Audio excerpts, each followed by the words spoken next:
Guys, എല്ലാവർക്കും സുഖമല്ലേ? ഇന്നത്തെ സ്പെഷ്യൽ 2 കമന്റ് ഉണ്ടായിരുന്നു കേട്ടോ. ഈ ഇഫ്താറിന് നോൺ വെജിൽ എന്തെങ്കിലും വെറൈറ്റി ഇടാൻ പറഞ്ഞിട്ട് ബീഫിൽ തന്നെ വെറൈറ്റി ആയിക്കോട്ടെ, വറുത്തരച്ച് ബീഫ് വരട്ടിയതാണ് കേട്ടോ നമ്മൾ റെഡിയാക്കാൻ പോണേ. നിങ്ങൾ ഇനി ബീഫ് എടുക്കുകയാണെങ്കിൽ ഇതുപോലെ ഒന്ന് റെഡിയാക്കി നോക്കൂ. പിന്നെ ബീഫിൽ ഈ റെസിപ്പി മാത്രമേ ട്രൈ ചെയ്യുള്ളൂ, അത്രയ്ക്കും കിടിലനാട്ടാ. 1/2 കിലോ ബീഫ് എടുത്ത് കഴുകി വൃത്തിയാക്കി വെച്ചേക്കുന്നതാണ്. അതിലേക്ക് ആവശ്യത്തിന് ഉപ്പിട്ട് കൊടുക്കാം. 1/4 ടീസ്പൂൺ മഞ്ഞൾപ്പൊടി, 1 ടീസ്പൂൺ മല്ലിപ്പൊടി, 1 ടീസ്പൂൺ കുരുമുളക് പൊടി, 1 ടീസ്പൂൺ മുളക് പൊടി, 1 ടീസ്പൂൺ ഇഞ്ചി വെളുത്തുള്ളി പച്ചമുളക് ചതച്ചത്, 1 ടീസ്പൂൺ വെളിച്ചെണ്ണ, 1 ടീസ്പൂൺ വിനാഗിരി, കുറച്ച് വേപ്പില കീറിയിടാം. എല്ലാം കൂടി നല്ലോണം കൈ വെച്ച് തന്നെ തിരുമ്പുക. നല്ലോണം തിരുമ്മിയതിന് ശേഷം ബീഫ് കുക്കറിലിട്ട് കൊടുക്കാം.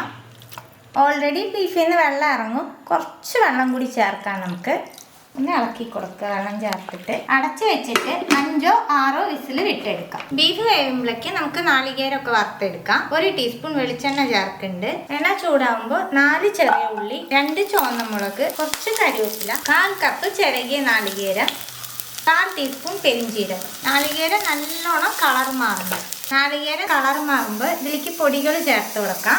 1 ടീസ്പൂൺ മല്ലിപ്പൊടി, 1 ടീസ്പൂൺ കാശ്മീരി മുളക് പൊടി, പൊടികളും ചേർത്തിട്ട് ഒന്ന് മിക്സ് ചെയ്ത് കൊടുക്കുക. എന്നിട്ട് ഫ്ലെയിം ഓഫ് ആക്കിയിട്ട് തണുത്തതിന് ശേഷം കുറേശ്ശെ വെള്ളം ചേർത്ത് നല്ല കട്ടിയുള്ള പേസ്റ്റായിട്ട് അരച്ചെടുക്കും. ബീഫ് 6 വിസിൽ അടിച്ചെടുത്തിട്ടുണ്ട്. വെന്തുണ്ടോ നോക്കാട്ട. 3/4 ഭാഗം വെന്താൽ മതി. പാനിലേക്ക് 1 ടേബിൾ സ്പൂൺ വെളിച്ചെണ്ണ ചേർക്കുന്നുണ്ട്. 1 ടീസ്പൂൺ ഇഞ്ചി വെളുത്തുള്ളി പച്ചമുളക് ചതച്ചെടുത്ത് ചേർക്കാം. ഇഞ്ചി വെളുത്തുള്ളിയുടെയൊക്കെ പച്ചമണം പോട്ടെ. 20 ചെറിയ ഉള്ളി എടുത്ത് 2ആയിട്ട് കീറി വെച്ചതാണ്, അത് ചേർക്കുന്നുണ്ട്. കുറച്ച് വേപ്പില. ഉള്ളിയുടെ കൂടെ കുറച്ച് സവോളയും ചേർക്കുന്നുണ്ട് കേട്ടോ. ഉള്ളിയും സവോളയും കൂടി നല്ലോണം ബ്രൗൺ കളറാക്കി എടുക്കണം.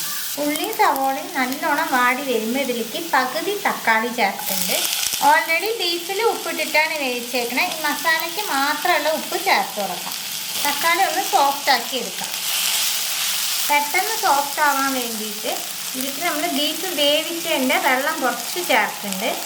ഇനി നമുക്ക് സോഫ്റ്റ് ആക്കി എടുക്കാം. തക്കാളി നല്ല സോഫ്റ്റായി കിട്ടിയിട്ട് ഈ രീതിയിൽ വേണം സോഫ്റ്റ് ആക്കി എടുക്കാനായിട്ട്. ഇനി നമ്മൾ വേവിച്ച് വെച്ചേക്കുന്ന ബീഫ് ആ ചാറോടുകൂടി ചേർത്ത് കൊടുക്കാം. എല്ലാം മിക്സ് ചെയ്ത് കൊടുക്കുക. ചാറൊന്ന് വറ്റിച്ചെടുക്കണം. നമുക്ക് ബീഫിലെ വെള്ളം വറ്റാൻ വെച്ചിട്ട് കുറച്ച് സമയമായിട്ട് ഒന്ന് മിക്സ് ചെയ്യാം. ഇത്രയ്ക്ക് വെള്ളം വറ്റിയാൽ മതി. ഈ സ്റ്റേജിൽ വേണം നമ്മൾ അരച്ച് വെച്ചേക്കണ അരപ്പ് ചേർക്കാനായിട്ട്. നല്ല കട്ടിയിലാണ് കേട്ടോ അരച്ചെടുത്തേക്കണത്. ജാറിൽ കുറച്ച് വെള്ളം ഒഴിച്ച് മിക്സ് ചെയ്ത് നമുക്ക് ബീഫിലേക്ക് ചേർക്കാം. എല്ലാം മിക്സ് ചെയ്ത് കൊടുക്കാം. മിക്സ് ചെയ്തതിന് ശേഷം അടച്ച് വെച്ച് ഫുൾ ഫ്ലെയിമിലിട്ട് വറ്റിച്ചെടുക്കണം. നമുക്ക് അരപ്പ് ചേർത്ത് വറ്റിക്കാൻ വെച്ചിട്ട് കുറച്ച് സമയമായിട്ട് അത്ര പോരാ, ഇനിയും കൂടി നമുക്ക് വറ്റിച്ചെടുക്കണം. നല്ലോണം ഒന്ന് മിക്സ് ചെയ്ത് കൊടുത്ത് നമുക്ക് അടച്ച് വെച്ച് ഒന്നും കൂടി വറ്റിച്ചെടുക്കാം. നമ്മുടെ ബീഫ് റെഡി ആയിട്ടാണ്. നല്ലോണം വരട്ടിയെടുത്തു.